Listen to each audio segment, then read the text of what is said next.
Hey guys, today I want to talk to you about what are your 3 different types of loans that typically you are going to utilize when you are a buyer, or perhaps it's your second property that you're considering buying.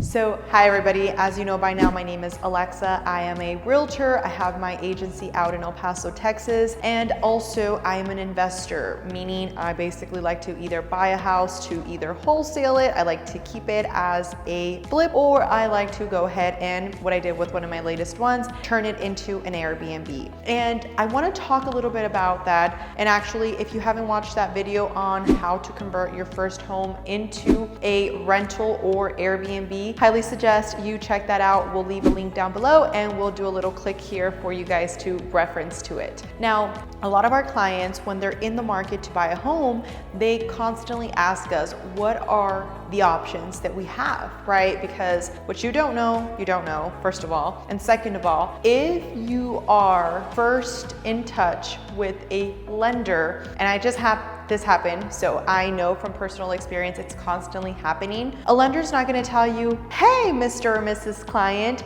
go and compare me with another lender to see what I can do for you. They're not going to say that to you. However, us as agents have a fiduciary duty to our clients to do what's best for our clients. Now, there are some people that will not tell you this information, so definitely share this video with maybe somebody that is in the market to make sure that they're educated regardless of what company they're going with. You want to make sure you have the facts. Some agents won't share that because either A, they don't have many other lenders to actually have as a backup to compare with. 2, maybe you went into an open house where it was a new build and the builder rep there, because typically, not all the time, but the people that are at the open house for a new home, they tend to be builder reps, meaning what the word stands for. A builder rep, so they're representing the builder. They're not going to represent you, they're there to represent the builder. Now, for the most part, when you go into a situation like that, what they're doing is telling you, hey, well, if you go with our lender, we're gonna give you a great deal. We're gonna help you with closing costs and sign right here. This is the house of your dreams. Stop before you do that, because what you wanna do is compare the numbers. So I'm gonna talk to you about the 3 main loans, and I'm gonna give you some quick tips if you stick to the end for you to know what you wanna compare when it comes to your loan.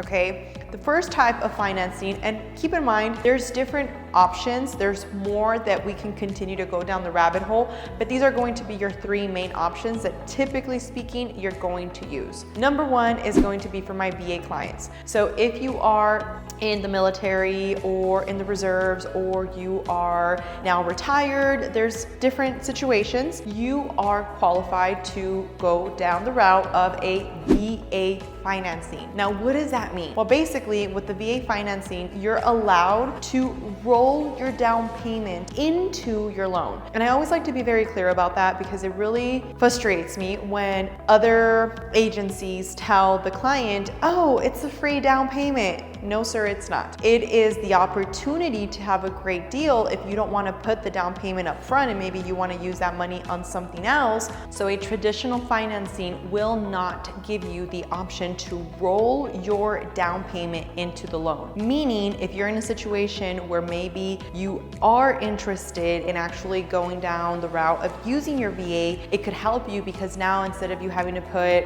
whatever, obviously the purchase price of your house is going to vary, right? But whatever that is times the 3.5% that typically you would have to pay in the down payment, now you potentially can save yourself $20,000, roll it into your loan, and that might be ideal for you and your family. Maybe you have some additional moving expenses that you of course want to make sure you have some extra cushion for. So with the VA financing, it is a great option, a great product for so many clients. Again, I just like to be very clear on the fact that it is not a free down payment, because there's been so much confusion with people that have served or that are retired, and that they're being told this by other peers or by agencies out there saying, yeah, it's free money, but in reality, it's the opportunity for you to roll the down payment into the loan, okay? So that would be through your VA financing. And in case you haven't watched our video, we did talk about how your VA eligibility works. So I will also have a link for that in case you guys would like to watch it and just understand a little bit more about how the process for that is, okay? Now, number 2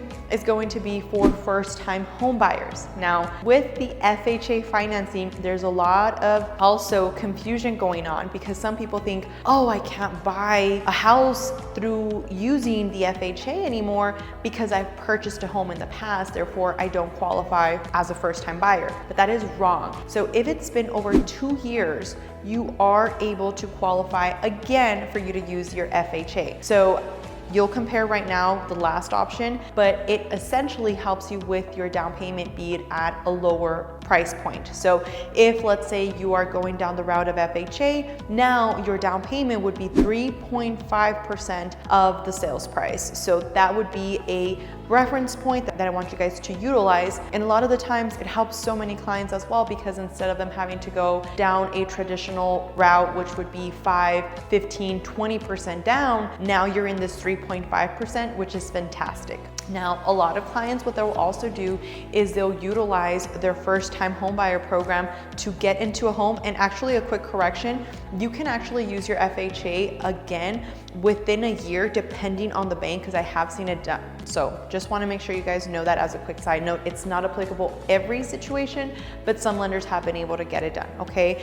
Now, in a situation where you are trying to now convert maybe a house for a future as a rental home, maybe you want to get into that house and live in it for the 2 years and then later convert it into an investment property, and you didn't have to get into that home as a investment property, which is requiring 10 to 20% down. So that's a quick pro tip there that I highly recommend. I did that with one of my first homes, and honestly, it was a fantastic turnaround. I bought that home back in 2016, $153,000, I believe.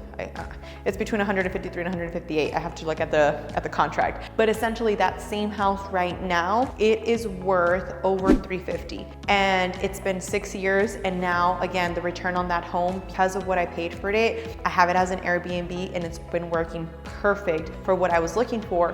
And when I first got into that home, I paid 3.5 as my down payment. So that is a quick pro tip there for you guys. Definitely some gold. Now, moving on to the next and the final financing option that most of our clients are going to utilize is going to be conventional financing. Now, with conventional financing, what happens is that you're not using the VA, you're not using the FHA, you're going under a conventional financing, which your credit does need to be a little bit higher for you to qualify for this. So essentially, depending on the lender, they can either give you a 3% down, a 5% down, all the way up to a 20% down. So typically this is going to be a product that is utilized for a client that maybe wants to buy their investment property. If again, that is something that you're considering doing, always compare your lenders, always go through a broker so that they can give you overall just the best deal. Again, they're not going to advertise telling you, hey, yeah, go with, 3 other banks to compare so that we can see who's the best rate. For the most part, they're going to tell you just go with us, and that's essentially all they share with you. So it's up to you to do your research and just really make sure you're getting the best deal. I mean, this is an investment that for most people, it is one of the biggest and largest investments that they have in their life. You want to make sure that you are fully being taken care of. So if you do have any questions, as always, please let us know. Leave a comment down below if there's any additional maybe touching points that maybe you want us to cover in another future video. But as always, we appreciate your continued support. Thank you so much for watching our videos. And as always, we hope you have a great day.